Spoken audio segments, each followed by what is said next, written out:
Bonjour à tous et bienvenue pour une nouvelle correction de QCM.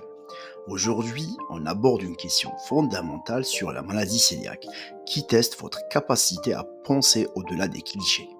La maladie cœliaque est un grand imitateur, ses symptômes sont incroyablement variés. Si vous n'avez que la diarrhée en tête, vous risquez de passer à côté de nombreux diagnostics et de perdre des points à l'examen. C'est parti. Donc, voici la question du jour. Les signes possibles au cours de la maladie cœliaque sont: première proposition, une diarrhée chronique. Seconde proposition, une constipation chronique. Proposition C, des douleurs abdominales récidivantes. La D, des bronchites récidivantes. Et la dernière proposition, une cytolyse hépatique. Et comme vous l'avez bel et bien deviné, la question est posée au pluriel, donc c'est un QCM à réponse multiple.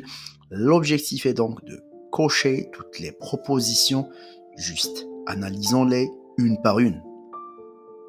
Commençons par les signes digestifs. Proposition A, la diarrhée chronique.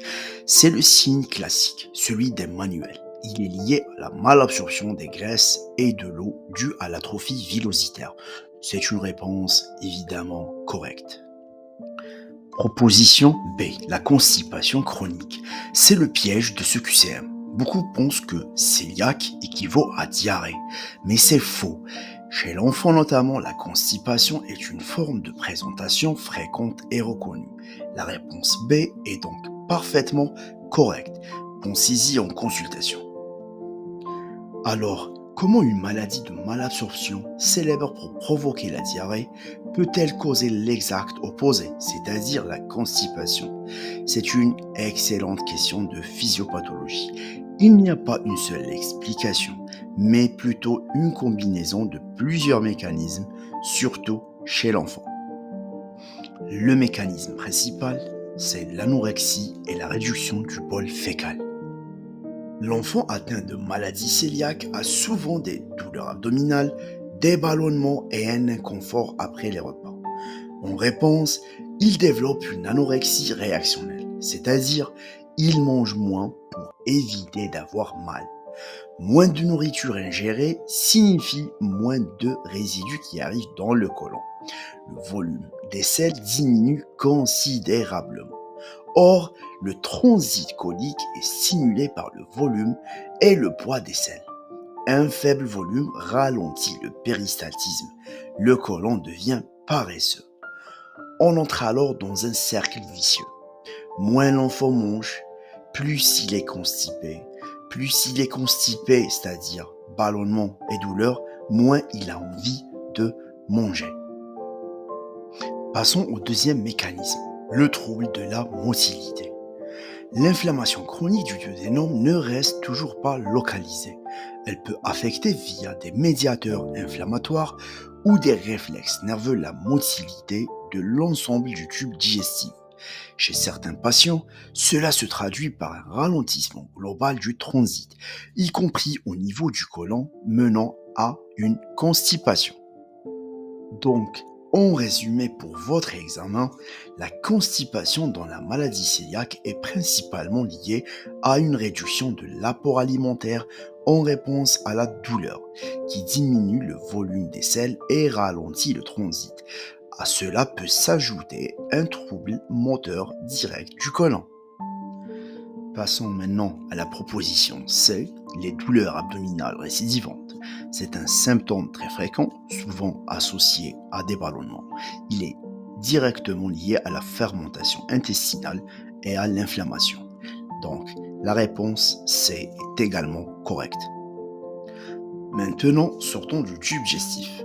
Proposition E, une cytolyse hépatique. C'est un signe extra-digestif classique. On parle parfois d'hépatite cœliaque.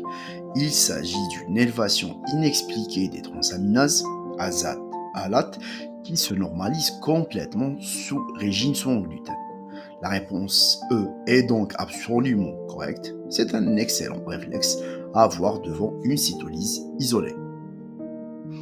Mais avant de passer à la proposition D, il y a une question.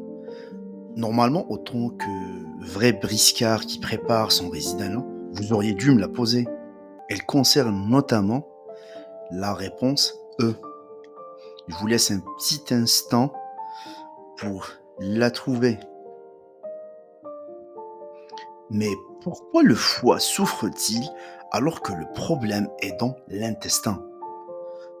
En fait, il y en a deux grandes explications physiopathologiques à cette hépatite cœliaque, si on pourra la nommer ainsi.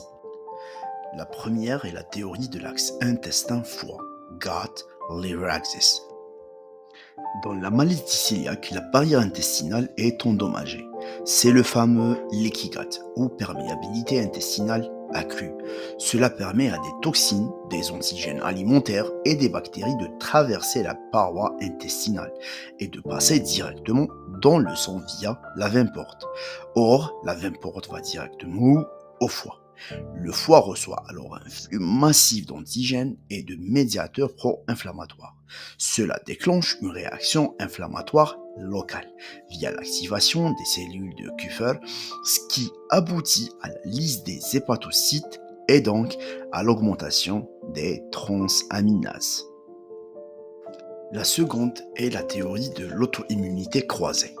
L'enzyme transglutaminase tissulaire, qui est la cible des anticorps dans la maladie cœliaque, est présente dans tout le corps, y compris dans le foie.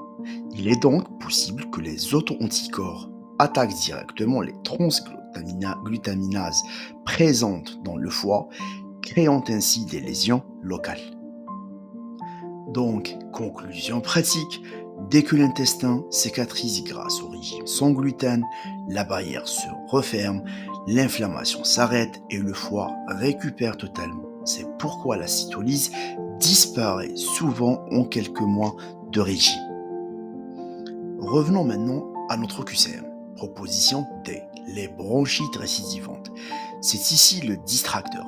Il n'y a pas de lien de causalité direct et démontré entre la maladie cœliaque et la survenue de bronchite à répétition. C'est le seul item à ne pas cocher.